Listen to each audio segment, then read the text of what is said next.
magician has a deck of cards and hands them to the spectator so they can shuffle them up.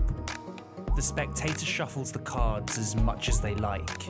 Once they are happy, the cards are then handed back to the magician, who lets the spectator choose any card that they like. In this case, the spectator has chosen the Queen of Diamonds. The Queen is then placed somewhere into the middle of the deck, and the magician cuts the cards multiple times to lose the card. He explains that even though he's cutting the cards, he's still tracking it. He pauses and then tells the spectator that he thinks their card is somewhere in the top half of the deck. He therefore keeps the top half and hands the bottom half to the spectator so that they can hold it. The magician then picks up the rest of the cards and cleanly displays them, and then begins to shuffle them up. He keeps mixing them, and then he says that he thinks he's controlled the spectator's card into the top 5 cards. He counts off the top 5 cards very cleanly and then turns them over. He tells the spectator that he's going to cleanly show all 5 cards, but tells the spectator not to react if they see their card. The magician then shows each card slowly, and the spectator sees their card, the Queen of Diamonds, in the pile.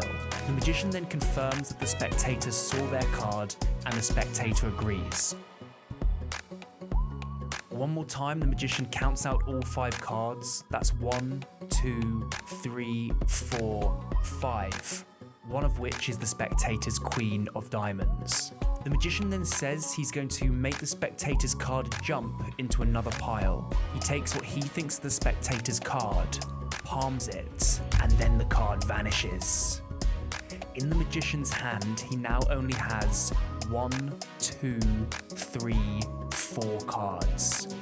None of them are the spectator's. The spectator then spreads through the pile that's in his hand, and one card is face up in the middle of the deck, their Queen of Diamonds.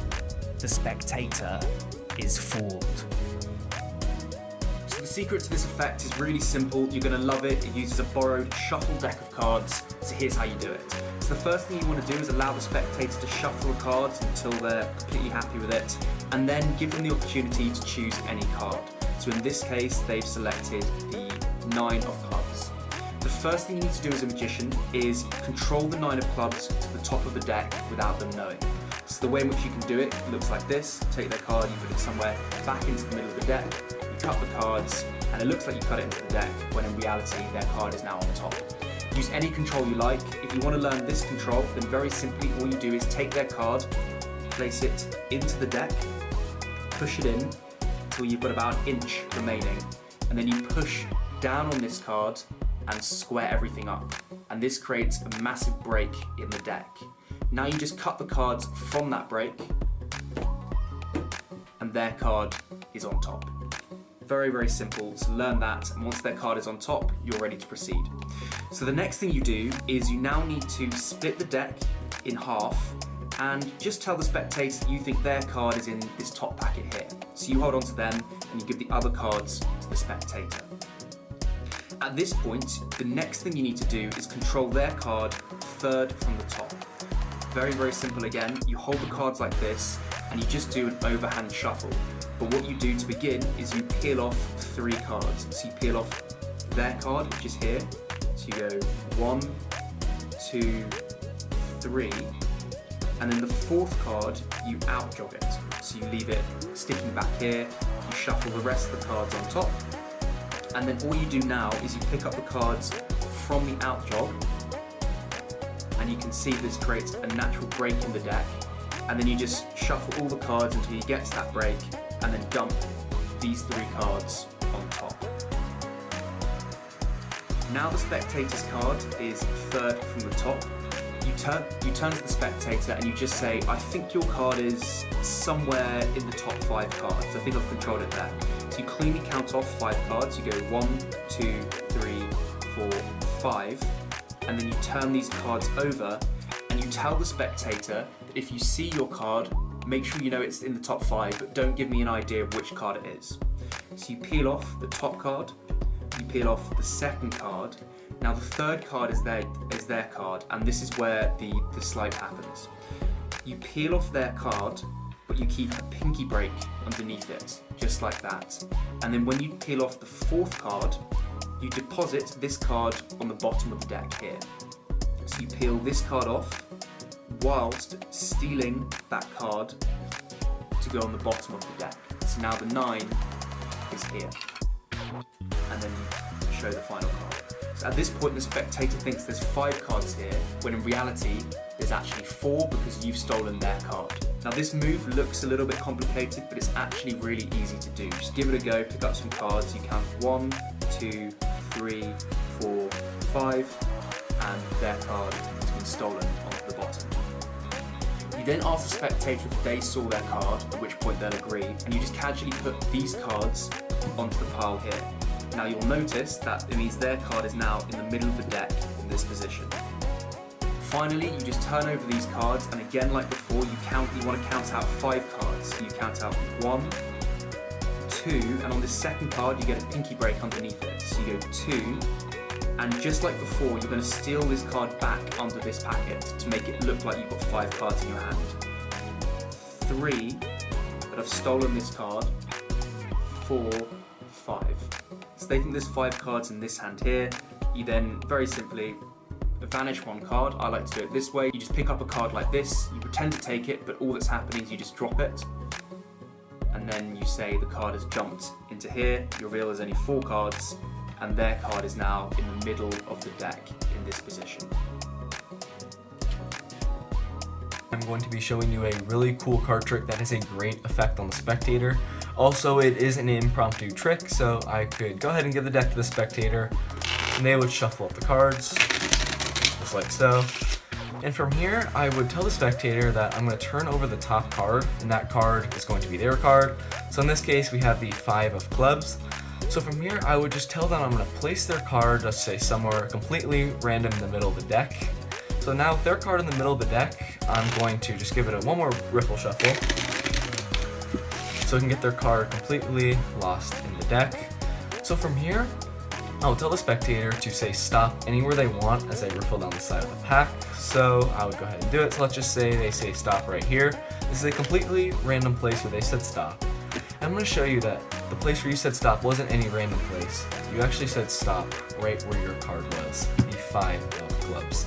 So that is how this trick works. I hope you guys liked it, and if you want to learn how to do it, go ahead and stick around for the tutorial. Alright guys, so I would consider this a beginner level card trick, but this trick really will leave your spectator completely confused, and like I said before, this is an impromptu trick, so you could start off by giving the deck to your spectator, just having them shuffle it up, because there's no setup for this trick whatsoever, there's no gimmicks, nothing like that. So from here, once the deck is shuffled, you ask for it back, you're going to tell them that you're going to turn over the top card. And what you're doing here is you're going to do a double lift. So instead of turning over the top card, you're actually going to be turning over 2 cards. If you don't know what the double lift is, it's a really beginner level move, and I will leave a link on the screen right now for a more in-depth tutorial on it. So basically what you're doing, you're just lifting over 2 cards. A lot of you guys, I'm sure, already know what it is. So you do your double lift, have your turn over 2 cards here, and you're going to say, okay, this top card is going to be your card, the spectator's card. So tell them to remember it. Obviously you're seeing it too, so you're just going to say, okay, the King of Diamonds is going to be your card. You're going to turn the double packet back over just like this. So you have it square. Obviously you're going to turn over the double packet just like this and say that you're going to lose their card in the middle of the deck. But regardless, like since you did your double lift, their card's in the second position, so you're going to say you're going to break open about half the deck and just slide off the top card, which in reality is not their card, but they think it is. So you're just going to say I'm going to put it right in the middle of the deck just like this. Obviously don't turn it over here because it's not their card, but they will think it's their card. You're going to place the rest of the deck on top of it just like this. So at this point they think their card is lost in the middle of the pack, and to make it more convincing you can go ahead and do a riffle shuffle, but make sure you finish with the hand that has their card, in this case the King of Diamonds, on top of the deck, so the card is still on the top. And at this point, you're going to need to do the slip force. This is another beginner level move. I will leave a link on the screen right now if you don't know what it is, but what you're going to say to your spectator is they're going to say stop anywhere they want as you riffle down the side of the pack. So Does not matter where they say stop, so let's just say it right here. And the slip force, you're just sliding off the top card, so I'm sure a lot of you guys know what it is, but if you don't, make sure to click the link for the tutorial on it. So you're just sliding off that top card, you're gonna do it really quickly, keep it discreet, and say, you said stop anywhere you want, and it happens to be at your card, your selection, the king of diamonds. One of the most requested comments on this page is for me to teach how to do a card trick, so I'll do just that. In this particular video, I'll teach what's known as a self-working card trick. It just means it's a math-based trick. So have a card selected, you can have someone else pick it, or you can pick it yourself. In this case, remember the 10 of diamonds. Place it back into the deck, and then give the cards a genuine shuffle like this. There's no sleight of hand in this trick. It doesn't matter how you shuffle, just make sure the card's mixed in, and then give the cards a cut. In this particular case, the card we use for this trick is the 9 of spades. Whatever card you cut to, you make a circle of cards based on that number. So in this case, I'll make a circle made up of 9 cards. If I had cut to a 5, I would have made a circle made of 5 cards. Now, for the next card, you can either take it off the bottom or the top, or you can simply cut into the middle of the deck. The first thing to check with this card is that it doesn't match any other cards on the table. In this case, you can see it lined up with a 5. So just deal those duplicates on top of whatever card you may see. In this case, I dealt a 2, so there's no other 2s on the table. Now here's where it gets fun. Make sure each pile has 2 cards in it, because that's the card you cut to. 2 cards. Remember we saved room in the middle? Deal a pile of 2 cards in the middle, and you will always find your original card. It is insane. It makes absolutely no sense. I simply don't understand the math. So try it. If you run out of cards when you deal, just try it again, and please, in the comments, let me know what card yours was. If you're a mathematician, please feel free to let me know how this trick works. I have absolutely no idea.